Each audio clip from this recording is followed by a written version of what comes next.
शहराच्या अत्यंत ज्वलंत प्रश्न असलेला पाणी पुरवठा आदरणीय माजी मुख्यमंत्री देवेंद्र फडणवीस यांनी 1680 कोटी रुपये देऊन आपल्या संभाजीनगर शहरासाठी अत्यंत महत्त्वाची योजना मंजूर केली होती। परंतु ह्या बिन खात्याच्या मुख्यमंत्र्यांनी ह्या स्थगिती देऊन ह्या योजनेला पूर्णपणे थांबवलेलं आहे। पण आमच्या भारतीय जनता पार्टीच्या वतीनं असं म्हणणं आहे की ही जोपर्यंत योजनावरती स्थगिती उठत नाही तोपर्यंत आम्ही यांना जनतेच्या वतीनं नगरसेवक आम्ही सगळे रस्त्यावर आलेलो आहे।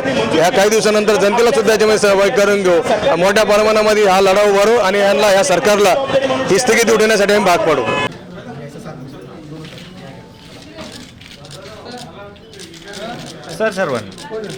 आमच्या भावना कळवा मुख्यमंत्र्यांना आमच्या भावना आम्ही याच्यामध्ये लिहिलेल्या आहेत। आपण त्या शासनापर्यंत कळवाव्या आणि 1680 कोटीची जी स्थगिती दिलेली आहे पाण्याच्या योजनेला